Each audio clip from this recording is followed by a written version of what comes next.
नमस्कार दोस्तों, स्वागत है आप सबका जैन इन्वेस्टर्स यूट्यूब चैनल में। आपके प्यार और दुलार के लिए मैं तहे दिल से आपका आभार प्रकट करता हूं, और जिन दोस्तों ने अभी तक मेरे चैनल को सब्सक्राइब नहीं किया है उनसे चैनल को सब्सक्राइब करने की रिक्वेस्ट करते हुए आज के वीडियो को शुरू करता हूं। दोस्तों, आज हम जिस कंपनी का फुल एनालिसिस करने वाले हैं दोस्तों, उस कंपनी का नाम है अग्रवाल इंडस्ट्रियल कॉरपोरेशन लिमिटेड। ये कंपनी मुख्य रूप से पेट्रोकेमिकल्स के क्षेत्र में काम करने वाली कंपनी है। आज हम देखेंगे कंपनी के बिजनेस के बारे में, कंपनी के पास्ट परफॉर्मेंस के बारे में, फाइनेंशियल्स के बारे में, कंपनी के स्ट्रॉन्ग पॉइंट्स और वीकनेस पर नजर डालेंगे। इसके future plans, future expansion plans के बारे में बात करेंगे और जानेंगे कि कंपनी के शेयर की टारगेट प्राइस कहां पर सेट हो रही है। तो आइए शुरू करते हैं दोस्तों आज का वीडियो, और सबसे पहले कंपनी के बिजनेस पर एक बार नजर डाल लेते हैं। अग्रवाल इंडस्ट्रियल कॉरपोरेशन लिमिटेड मुख्य रूप से पेट्रोकेमिकल्स, जिसमें बिटुमेन और बिटुमेन के जो प्रोडक्ट्स है उनके निर्माण, उनके व्यापार, उसके साथ साथ बिटुमेन और तरलीकृत पेट्रोलियम गैस के लॉजिस्टिक्स और विंड मिल्स के माध्यम से ऊर्जा उत्पादन की व्यावसायिक गतिविधियों में लगी हुई एक कंपनी है दोस्तों। अगर इसका ओवरव्यू देख ले तो 25 साल से ये कंपनी इस क्षेत्र में है। उसकी 6 मैन्युफैक्चरिंग फैसिलिटीज है, 7 सेल्स नेटवर्क लोकेशन है, इसके साथ साथ उसके कस्टमर 2000 से ज्यादा है, 7 बल्क स्टोरेज टर्मिनल्स है कंपनी के, 650 से ज्यादा इसके वाहन है या फ्लीट है। इसके बाद 20 से ज्यादा प्रोडक्ट्स का पोर्टफोलियो है कंपनी का, 5 लाख से ज्यादा बिटुमेन हैंडल्ड पर ईयर है, metric ton 5 lakh metric ton से ज्यादा बिटुमेन ये हैंडल कर सकता है हर साल। इसके बाद 5 कंट्रीज में इसकी सेवाएं प्रदान करती है ये कंपनी। इसकी 3 की सब्सिडरीज है और 1000 से ज्यादा की इसकी टीम साइज है दोस्तों। तो ये हो गया एक बिजनेस ओवरव्यू, एक ओवरऑल कंपनी के बारे में हमने जान लिया। इसके बाद नजर डाल देते हैं कंपनी के मैन्युफैक्चरिंग या प्रोडक्शन कैपेबिलिटीज पर। अगर यहाँ पर देखें तो कंपनी के पास कर्नाटक, तेलंगाना, महाराष्ट्र, पश्चिम बंगाल और गुजरात में 4 बिटुमेन प्रसंस्करण सुविधाएं और 4 थोक बिटुमेन भंडारण सुविधाएं है, जो है वडोदरा में, तलोजा में, बेलगाम में, कोची में, हैदराबाद और गुवाहाटी में दोस्तों। अगर आगे बढ़ के कंपनी के प्रोडक्ट पोर्टफोलियो के बारे में बात कर ले तो प्रेजेंटली कंपनी के पास अलग अलग बिजनेस सेगमेंट्स है, जैसे कि बिटुमेन और मूल्यवर्धित बिटुमेन उत्पादों का निर्माण और व्यापार। कंपनी के पास विशेष बल्क बिटुमेन और एलपीजी टैंकर लॉजिस्टिक्स का एक बड़ा बेड़ा भी है। इसके साथ साथ जैसलमेर और धुलिया में स्थित पवन चक्कियों के माध्यम से कंपनी बिजली का भी उत्पादन करती है। अपनी पूर्व स्वामित्व वाली सहायक AICL ओवरसीज FZALC कंपनी के माध्यम से ये कंपनी जो है विभिन्न जहाज, पोत, महासागर संबंधी गतिविधियों का भी उपक्रम करती है दोस्तों। तो बहुत सारा फैला हुआ है कंपनी का बिजनेस, और काफी डाइवर्सिफाइड पोर्टफोलियो भी इसके सर्विसेज का नजर आ रहा है दोस्तों। आइए आगे बढ़ते हैं। जैसा कि हमने पहले बात किया कि कंपनी की स्टोरेज कैपेसिटी लगभग 5 लाख मीट्रिक टन है। तो ये कहाँ है? वडोदरा प्लांट में है, इसके बाद Hazira plant Mumbai port, Dighi port में है, करवार और मैंगलोर पोर्ट में भी है, और हल्दिया पोर्ट में इसकी जो स्टोरेज टर्मिनल्स है वो वहां पर सिचुएटेड है, वहां पर लोकेटेड है दोस्तों। आगे जाके अगर कंपनी के प्रेजेंस की बात कर ले तो भारत में बहुत सारी जगह पे इसके ऑफिस है, इंपोर्ट फैसिलिटीज, बल्क स्टोरेज और फैक्ट्रीज है, जिनमें जोधपुर, वडोदरा, हजीरा, मुंबई, तलोजा, दिघी, जेएनपीटी, बेलगाम, करवार, गुवाहाटी, कोलकाता, हल्दिया, रायपुर, हैदराबाद, चेन्नई, कोची और मैंगलोर जैसी की सिटीज इसमें शामिल है दोस्तों। यहाँ पर कंपनी का प्रेजेंस ऑलरेडी है। तो मुख्य रूप से कंपनी जो है वो फैली हुई है। थोड़ा सा नॉर्थ में इसका प्रेजेंस कम है, लेकिन वेस्ट में जो कि सी शोर है वहां पर इसका प्रेजेंस काफी अच्छा दिखाई दे रहा है। इसके साथ साथ नॉर्थ ईस्ट में भी इसका प्रेजेंस यहाँ पर दिखाई दे रहा है दोस्तों। इसके आगे बढ़ते हैं और कंपनी के क्लाइंट लिस्ट पर अगर एक नजर डाले तो इसमें काफी रिनाउंड, काफी प्रतिष्ठित क्लाइंट है, जैसे Indian oil, Bharat petroleum, Hindustan petroleum है। इसके साथ साथ अशोका बिल्डकॉम और एसपी शाहपुर जी पेलोनजी भी है। जय म्हात्रे इंफ्रा, DRA जिसे दिनेश चंद्र आर अग्रवाल इंफ्रा बताते हैं, डीबी जैन ये भी इंफ्रा की एक कंपनी है और इसके साथ साथ जय कुमार इंफ्रा प्रोजेक्ट्स भी कंपनी के क्लाइंट लिस्ट में शामिल है दोस्तों। तो काफी सारे लाइक अच्छे अच्छे क्लाइंट कंपनी के पास ऑलरेडी है। वित्त वर्ष अगर 2020 की बात कर ले तो इनमें से जो शीर्ष ग्राहक है या टॉप कस्टमर्स है उन्होंने 35% से ज्यादा का योगदान दिया है कंपनी के रिवेन्यू में, और इसका एक डाइवर्सिफाइड पोर्टफोलियो बना हुआ है ऑलरेडी। अब जल्दी से आगे बढ़ते हैं और फाइनेंशियल नंबर्स पर एक नजर डाल लेते हैं। लेकिन आगे बढ़ने से पहले दोस्तों मैं फिर से एक बार बताना चाहूंगा कि अगर आपको मेरे वीडियोस पसंद आ रहे हैं तो इन्हें लाइक जरूर कीजिए, और अगर अभी तक आपने मेरा चैनल सब्सक्राइब नहीं किया है तो इसे जरूर सब्सक्राइब कर लीजिए, और बेल का आइकॉन प्रेस कर ऑल का ऑप्शन सिलेक्ट कर लीजिए, क्योंकि मेरे वीडियोस के नोटिफिकेशन आपको फिर मिलते रहेंगे और ऐसी नई नई जानकारी आप तक पहुंचती रहेगी दोस्तों, जो आपको आपकी इन्वेस्टमेंट स्ट्रेटेजी में हेल्प कर सकती है। तो चलिए मुड़ते हैं वीडियो की ओर। कंपनी के फाइनेंशियल नंबर्स पर एक जल्दी से नजर डाल लेते हैं। अगर कंपनी का मार्केट कैपिटलाइजेशन जो है दोस्तों वो लगभग 1025 करोड़ रुपए का है। कंपनी के शेयर की करंट प्राइस जो है वो 685 रुपए पर स्थित है, और उसके बाद कंपनी का 52 वीक हाई जो है वो 746 रुपए था शेयर का, और 342 रुपए इसका 52 वीक लो लेवल है। स्टॉक की पीई की बात कर ले तो 14.2 का इसका स्टॉक पीई है, और इंडस्ट्री पीई 10.3 का है। तो बहुत ज्यादा एक्सपेंसिव अभी तक नहीं हुआ है ये स्टॉक। बुक वैल्यू की बात कर ले तो 220 रुपए की बुक वैल्यू, और इसके साथ साथ कंपनी डिविडेंड भी प्रोवाइड करती है, और 0.29% कंपनी की डिविडेंड यील्ड है। आरओसी की बात कर ले तो 22.2 का एक अच्छा आरओसी है यहाँ पर। 26.1 का एक अच्छा आरओई दर्शा रही है कंपनी के शेयर की फेस वैल्यू 10 रुपए की है, और ईपीएस जो है वो 53.2 रुपए का है। प्रॉफिट ग्रोथ पिछले साल लगभग 40% के आसपास रही है दोस्तों। आगे बढ़ते हैं, क्वार्टरली रिजल्ट्स पर नजर डाल लेते हैं। Q1 FY23 के हमारे पास रिजल्ट अवेलेबल है। अगर रिवेन्यू की बात कर ले दोस्तों तो 409 लाख रुपए से इसका रिवेन्यू बढ़कर हो चुका है 583 लाख रुपए। इसके बाद इबिडा की बात कर ले तो 25.50 लाख से बढ़कर हो चुका है 36 लाख रुपए, और पैट जो है 15.07 लाख रुपए से हो चुका है 23.46 लाख रुपए। FY 2021 वर्सेस 2022 की बात कर ले तो रिवेन्यू में काफी अच्छा उछाल देखा गया है, जहां पर 905 लाख रुपए कंपनी का रिवेन्यू था 2021 में, वो लगभग 1602 लाख रुपए हो चुका है। इबिडा की बात कर ले तो इसमें भी लगभग 73 से 109 तक का उछाल देखा गया है, और प्रॉफिट आफ्टर टैक्स में 40.53 से 63.68 तक का यहाँ पर उछाल देखा गया है। तो काफी शानदार उछाल यहाँ पर देख रहे हैं। 50% से ज्यादा की बढ़ोतरी यहाँ पर देखी गई है कंपनी के रिवेन्यू और पैट में। आगे बढ़ते हैं दोस्तों और हिस्टोरिकल रिजल्ट्स पर नजर डाल लेते हैं। अगर देखें तो कंपनी के जो हिस्टोरिकल रिजल्ट से टोटल रिवेन्यू जो है FY 2018 की अगर बात कर ले तो 41,513 लाख रुपए कंपनी का वहां पर टोटल रिवेन्यू था, जो बढ़कर हो चुका है 1,60,199 लाख रुपए।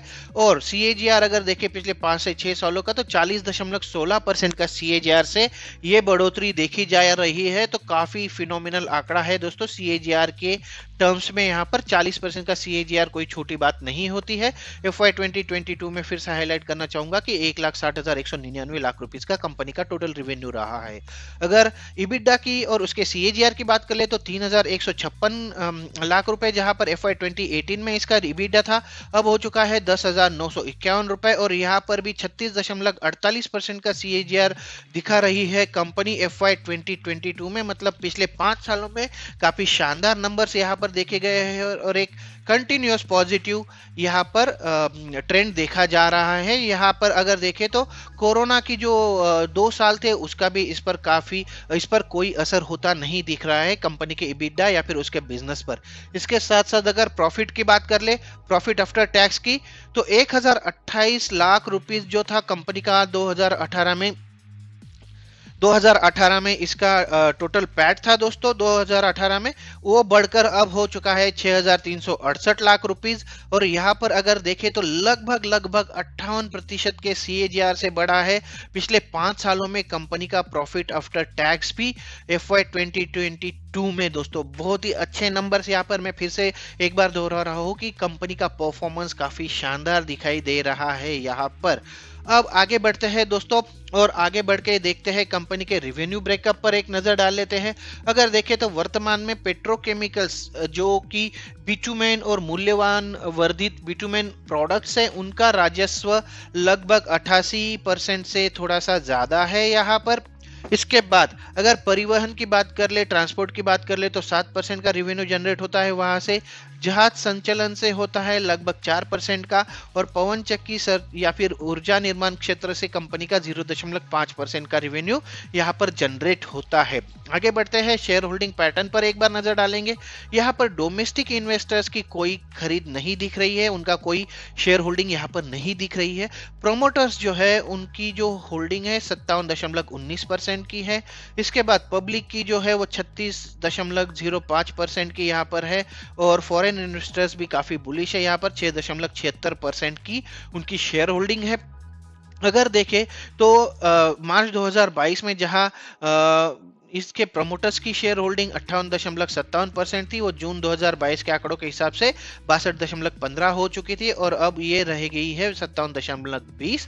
तो एक खरीदते बेचते रह रहे हैं प्रमोटर्स, लेकिन ये अच्छा है कि 50% से कहीं पर भी कम नहीं हुआ है। इसके बाद अगर देखें तो जहां पर बिकवाली चल रही है फॉरेन इन्वेस्टर्स की बाकी के सेक्टर्स में, तो इस कंपनी में बहुत ज्यादा डिफरेंस नहीं आ रहा है। इनफैक्ट अगर देखें तो दिसंबर 2021 के आंकड़े जो थे 4.26% के, उसके बाद अगर सितंबर का लेटेस्ट आंकड़ा देखें तो 6.76% की स्टेक होल्डिंग हो चुकी है यहाँ पर फॉरेन इन्वेस्टर्स की, और जो है लोकल या फिर रिटेल निवेशक है, पब्लिक है, उनकी 36.05 की। आइए आगे बढ़ते हैं, कंपनी के पॉजिटिव पॉइंट्स पर हम नजर डाल लेंगे। अगर देखें तो पॉजिटिव पॉइंट्स में सबसे पहला नंबर है अच्छी तिमाही देने की उम्मीद है कंपनी को ये क्वार्टर जो है उसमें काफी अच्छे रिजल्ट्स आने की उम्मीद है। इसके बाद अगर आगे बढ़े और देखें अगला पॉइंट, तो कंपनी ने पिछले 5 वर्षों में 47.9% की CAGR से अच्छी प्रॉफिट ग्रोथ दिखाई है, अच्छी लाभ वृद्धि दर्ज की है दोस्तों, ये काफी शानदार नंबर है। आगे बढ़ते हैं, कंपनी के डेटर डेज के बारे में ये पॉइंट है, जहां पर नॉर्मली कंपनी के डेटर डेज बढ़ते हुए दिखाई दे रहे हैं, तो इस कंपनी के जो डेटर डेज है या फिर कर्जदार दिन है वो 51.7 से सुधर कर अब 36.8 दिन रह गए हैं। तो ये भी एक काफी अच्छा, काफी पॉजिटिव पॉइंट्स यहाँ पर उभर कर सामने आ रहा है दोस्तों। इसके बाद जैसा कि मैंने बताया कि जून 2022 के क्वार्टर तक प्रमोटर की होल्डिंग जो थी उसमें लगभग 3.5% से ज्यादा की वृद्धि देखी गई थी, और इसके बाद कंपनी की जो औसत बिक्री है या फिर इसका जो सेल्स है वो पिछले 10 सालों में 28.4% के रेट से बढ़ रहा है। तो ये भी एक काफी शानदार पॉइंट है दोस्तों। यहाँ पर अगर निगेटिव पॉइंट्स की बात कर ले तो सबसे इंपॉर्टेंट चीज ये है दोस्तों, कंपनी जिस बिजनेस में है वहां पर लोकल वेंडर्स जो है वो काफी मायने रखते हैं, और लोकल वेंडर्स से कंपनी को अपने कई छोटे मोटे और मध्यम आकार के साथियों से कड़ी प्रतिस्पर्धा का सामना करना पड़ता है, जो पहले से उद्योग में मौजूद है, और उनसे सामना करके ये कंपनी आगे बढ़ती रहती है।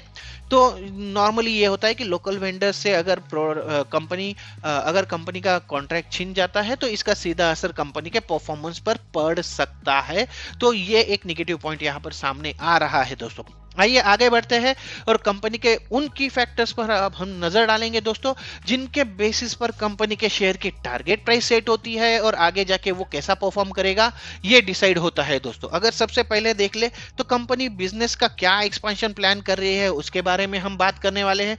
जैसा कि मैंने बताया कि कंपनी का जो मेन बिजनेस है वो बिटुमेन या फिर उससे रिलेटेड प्रोडक्ट्स बनाने का है। काफी सारे प्रोडक्ट्स है उसके और काफी फैला हुआ है, लेकिन पिछले कुछ दिनों में कंपनी ने ट्रांसपोर्टेशन बिजनेस या फिर परिवहन व्यवसाय में भी अपने पैर पसारना शुरू किया है। कंपनी के पास 330 से ज्यादा वाहनों का एक बेड़ा है, एक फ्लीट है, जिसमें ये बिटुमेन्स प्रोडक्ट्स और एलपीजी के स्रोत स्थान से औद्योगिक उपयोगकर्ता या फिर बॉटलिंग प्लांट तक परिवहन करता है, उसको ट्रांसपोर्ट करवाता है। अपने स्वयं के बेड़े के अलावा ये कंपनी एक कॉन्ट्रैक्ट की शर्तों के आधार पर लंबी अवधि के कॉन्ट्रैक्ट पर अतिरिक्त बेड़े भी रखता है, जो उसके खुद के ओन नहीं होते हैं, लेकिन लॉन्ग टर्म के लिए इनसे कॉन्ट्रैक्ट किया जाता है। और इनका यूज करके कंपनी अपने लिए और बीपीसीएल, एचपीसीएल, आईओसीएल जैसे प्रतिष्ठित कॉर्पोरेट्स के लिए परिवहन गतिविधियों का संचालन करता है दोस्तों। और इसमें पिछले कुछ दिनों में काफी इंप्रूवमेंट दिखाई दे रही है। अगला अगर पॉइंट देख ले बिजनेस एक्सपेंशन का, तो ये है जहाज गतिविधियों का व्यापार या फिर शिप एक्टिविटी बिजनेस। इसमें अगर देखें तो कंपनी ने वित्त वर्ष 2020 में यूएई में अपनी पूर्ण स्वामित्व वाली सहायक कंपनी जो है एआईसीएल ओवरसीज एफजेड से अपना शिपिंग गतिविधियों का कारोबार शुरू किया। ज्यादा दिन नहीं हुए हैं, इसने अपना पहला पोत जो है वो बिटुमेन प्रिंसेस नाम रखा है उसको हासिल किया, जिसने मई 2019 में परिचालन शुरू किया था। दोस्तों इस जहाज का उपयोग मुख्य रूप से संयुक्त अरब अमीरात यानी यूएई से भारत और भारत से वापस यूएई में बिटुमेन आयात और निर्यात करने के लिए किया जाता है। अगर सितंबर 2021 के का आंकड़े देख ले तो उसके अनुसार कंपनी के पास लगभग 29,500 मीट्रिक टन की कुल क्षमता वाले 5 बड़े समुद्री जहाज है, जिनका उपयोग तेल उत्पादक देशों से कच्चे कोलतार को आयात करने के लिए किया जाता है। दोस्तों तो ये थे कंपनी के बिजनेस एक्सपेंशंस जो कंपनी ने पिछले 1 या 2 सालों में किए हैं, और उसमें काफी इंप्रूवमेंट भी नजर आ रहा है। दोस्तों अब कंपनी के शेयर की टारगेट प्राइस के बारे में हम बात करने वाले हैं। तो इस कंपनी का स्टॉक जो है दोस्तों, उसने बीते 1 साल में अपने इन्वेस्टर्स को स्ट्रॉन्ग रिटर्न दिया है। 1 साल पहले जहां इस शेयर की कीमत 372 रुपए के आसपास ट्रेड कर रही थी, वही ये अब 685 की लेवल तक जा चुका है। मतलब बीते 1 साल में इस शेयर ने 85% से ज्यादा का रिटर्न दिया है अपने शेयर होल्डर्स को।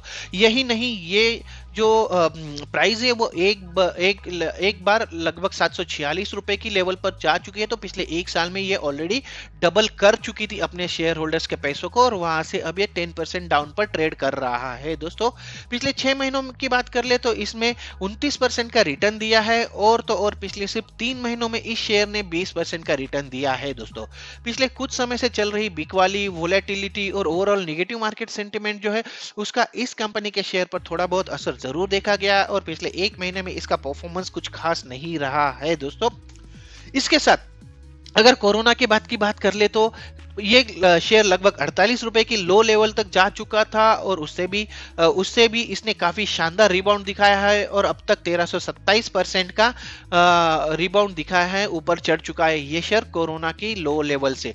कंपनी के बिजनेस के बारे में जानकर, क्लाइंट लिस्ट देखकर और पास्ट परफॉर्मेंस को देखकर, और कंपनी के जो फ्यूचर प्लान्स है उसके बारे में जानकर एक बात तो समझ में आ रही है दोस्तों कि कंपनी का बिजनेस जो है वो काफी अच्छा है, उसका आउटलुक जो है वो काफी दमदार है। दोस्तों कंपनी के फाइनेंशियल आंकड़े काफी अच्छे रहे हैं। कंपनी के प्रॉफिट में हर साल 50% से ज्यादा की बढ़ोतरी देखने को मिल रही है। साथ ही कोरोना काल में भी इस कंपनी के प्रॉफिट पर ज्यादा असर नहीं होता हुआ नहीं दिख रहा है, और ये लगातार बढ़ता हुआ दिख रहा है। दोस्तों लेकिन लोकल वेंडर से कंपनी को तगड़ा कंपटीशन मिल रहा है, जो सीधा कंपनी के बिजनेस पर असर डाल सकता है। ओवरऑल कोरोना के लो लेवल से उठकर इतने शानदार रिटर्न के बाद अभी भी इस शेयर में दम बना हुआ है। अगर आप एक ऐसे शेयर की तलाश में है जो कंसिस्टेंट परफॉर्मेंस करे, बहुत ज्यादा वोलाटाइल ना हो, तो ये शेयर आपके लिए हो सकता है। दोस्तों लेकिन इसमें लॉन्ग टर्म के लिए इन्वेस्टमेंट करना जरूरी रहेगा। शॉर्ट टर्म में ये काफी वोलाटाइल नजर आता है। दोस्तों मेरी यही सलाह रहेगी कि अगर आप इसमें इन्वेस्ट करना चाहते हैं तो इसको हर डीप पर थोड़ा थोड़ा खरीदे, ताकि बहुत ज्यादा निगेटिव या फिर अगर किसी निगेटिव न्यूज की वजह से ये डाउन जाए तो आप पर ज्यादा असर ना हो। तो इसी सजेशन के साथ इसके टारगेट प्राइस की अगर बात करें तो अगले 12 महीनों में या 1 साल में ये शेयर जो है वो 40 से 50% तक का रिटर्न देने की उम्मीद है हमारी, और ये 950 से 1000 के लेवल छू सकता है, ऐसा हमारा अनुमान है।